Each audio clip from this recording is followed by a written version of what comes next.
నమస్తే, welcome to BRK health. నేను మానస. ప్రస్తుతం మనతో పాటు స్టూడియోలో ఉన్నారు sun spiritual society founder and chairman Vikramaditya గురుగారు ఉన్నారు. గురుగారిని అడిగి ఉగాది యొక్క విశిష్టత, ఉగాది పచ్చడి యొక్క ప్రాముఖ్యత గురించి గురుగారిని అడిగి తెలుసుకుందాం. నమస్కారం గురుగారు. సూర్యోస్మిత. గురుగారు, ఉగాది యొక్క విశిష్టత ఏంటి? అసలు షడ్ రుచులతో మనం ఆ పచ్చడి ఎందుకు తయారు చేసుకుంటాం? దాని వెనకాల ఉన్న అంతరార్థం ఏంటి? ఉగాది అనగానే మనకి భారతీయ సంస్కృతి సాంప్రదాయంలో ప్రథమంగా మనం కొత్త సంవత్సరంలోకి కొత్త లోకంలో అడుగు పెడుతున్నట్టే ఉంటుంది. అంటే గ్రహస్థితుల్లో మార్పు వస్తుంది. మనం అంటే న్యూ ఇయర్ సెలబ్రేషన్స్ చేసుకుంటాం. 31st నైట్ సెలబ్రేట్ చేసుకుని జనవరి 1వ తారీఖు కొత్తగా ఏదో మారినట్టు భావిస్తాం. ఇక్కడ అలా కాకుండా యుగ ఆది ప్రారంభమే ఆరంభమే ప్రారంభం అని తీసుకోవడం జరిగింది.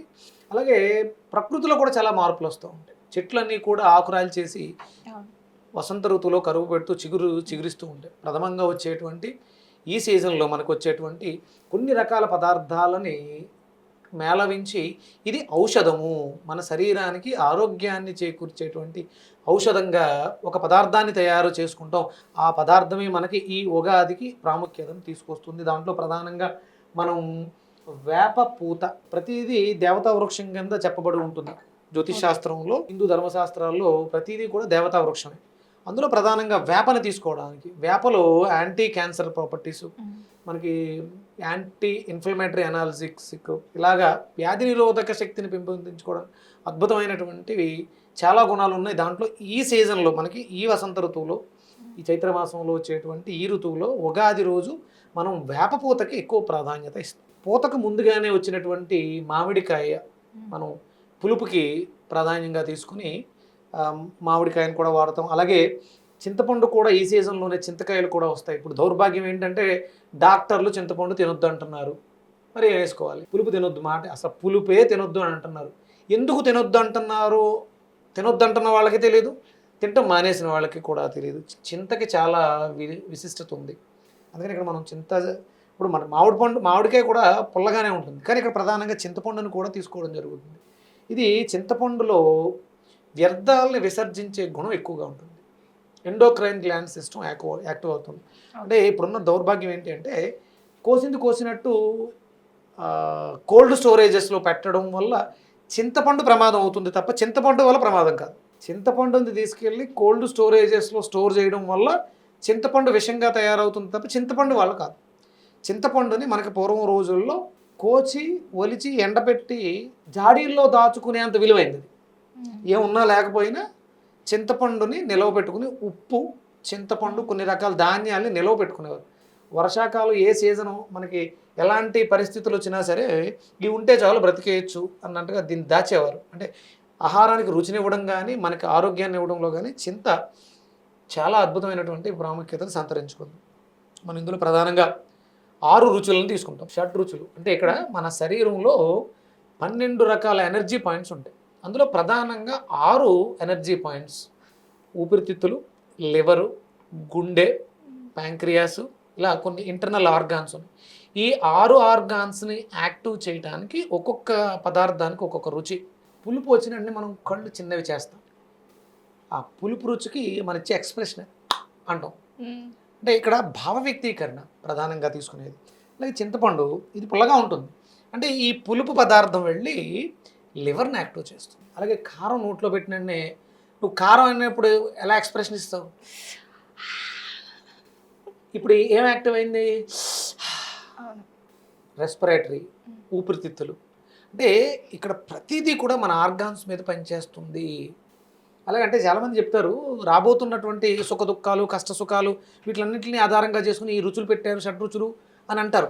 ఈ ప్రతిదీ కూడా భావ వ్యక్తీకరణ.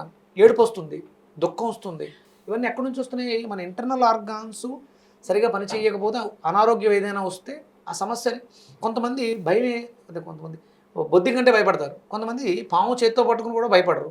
అంటే ఏంటి తేడా?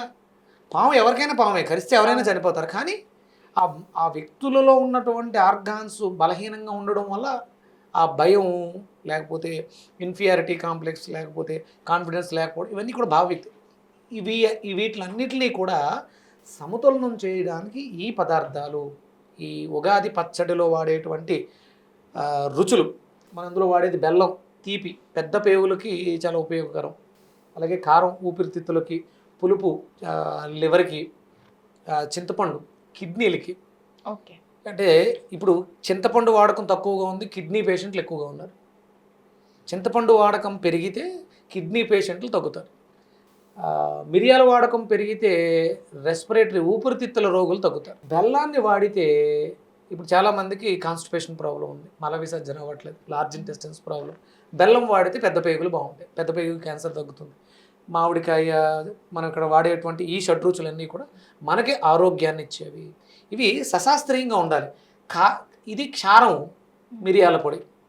కానీ ఈ క్షార దౌర్భాగ్యం ఏంటంటే కారం అయిపోయింది. అప్పుడు మనం పచ్చిమిర్చిని వాడేస్తున్నాం, పచ్చిమిర్చి వల్ల క్యాన్సర్స్ వస్తున్నాయి. మిరియాలు వాడితే ఆరోగ్యం బాగుంటుంది. ఓకే. వీటిలన్నిటిని కలిపి మనం ఇప్పుడు వేప పువ్వు పచ్చడిని చేయాలి. చింతపండుని పిసికి కొంచెం జ్యూస్ చేయండి అమ్మా.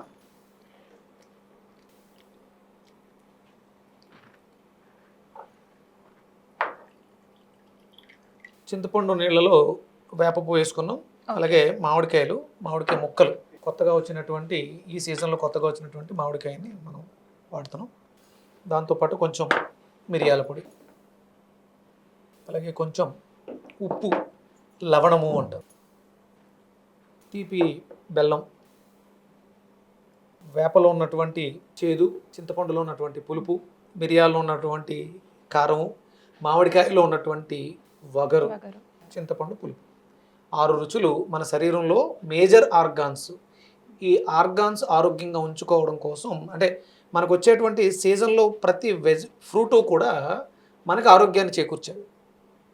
ప్రతి ఫ్రూటు కంపల్సరీ మనం ముందు తినడం ద్వారా రాబోయే సీజన్స్లో ఆ వచ్చేటువంటి ప్రతికూలతలు ఎదుర్కోవటానికి మన ఆర్గాన్స్ సిద్ధం చేయడానికి భగవంతుడు ఇలా సృష్టిస్తూ ఉంటాడు. మంచి ఎండాకాలం మామిడికాయలు తింటే సెగ్గడ్లు వేస్తాయి, ఎండాకాలమే మామిడి పళ్ళు వస్తాయి. మంచి శీతాకాలం సీతాఫలాలు అప్పుడే వస్తాయి. సీతాఫలాలు తింటే జలుబు చేస్తుంది, జలుబు చేస్తే మనకు ముక్కు కారుతూ ఉంటుంది, కానీ అది శీతాకాలమే వస్తుంది. మామిడికాయలు తింటే వేడి చేస్తాయి, కానీ మామిడికాయలు ఎండాకాలమే వస్తాయి. ఉష్ణైన శీతలం అని మనకి ఆయుర్వేద వైద్యం చెప్తుంది. చలువ చేసినా కూడా మనిషికి కావలసినటువంటి ఆ శీతలీకరణ అనే పదార్థం అక్కడ ఇస్తూ ఉంటుంది. వీటిలన్నింటినీ కలిపి మనకి ఉగాది ఇస్తూ ఉంటుంది. ఉగాది తర్వాతే మనకు వచ్చేటువంటి పండుగలన్నీ కూడా మనకి ఉగాది తర్వాత ఇమీడియట్గా వచ్చేది శ్రీరామనవమి.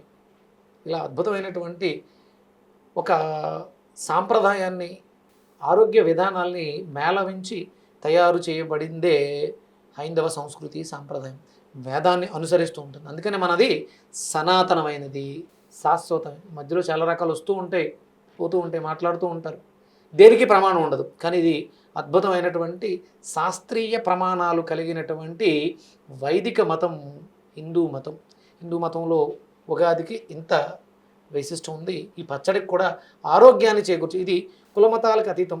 మామిడికాయలు హిందువులు మాత్రమే తింటారు, చింతపండు అందరూ తినాలి, తింటేనే ఆరోగ్యం. అందరూ మానవులమే, అందరం ఎక్కడ పుట్టిన వాళ్ళమే. భారతదేశంలో ఉన్న వాళ్ళందరికీ ఆరోగ్యం అవసరమే, అందరికీ సేమ్ ఇంటర్నల్ ఆర్గాన్స్ అన్నీ ఉంటాయి.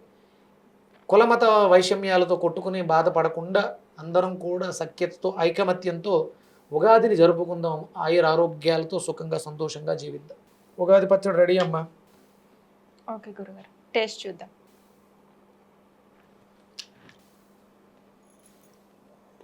ఓకే గురుగారు, చాలా బాగుంది. అంటే పులుపు, చేదు, అంటే దీన్ని బట్టే మన సంవత్సరం అంతా గడుస్తుంది అని అంటారు. అదే, అంటే గడుస్తుంది అంటే కేవలం కష్ట సుఖాలు కాదు, ఆరోగ్యం బాగుంటుంది. ఆరోగ్యం తర్వాతే మనం ఏదైనా చేయదు. ఆరోగ్యమే మహాభాగ్యం. మీకు భాగ్యాలు కావాలంటే ఆరోగ్యాన్ని బాగు చేసుకోవడానికి కంపల్సరీ ఉగాది పచ్చడి తీసుకోవాలి. ఓకే గురుగారు, ఉగాది విశిష్టత గురించి అలాగే పచ్చడి యొక్క ప్రాముఖ్యత గురించి చాలా చక్కగా వివరించారు. ధన్యవాదాలు. సూర్యస్మృతులు.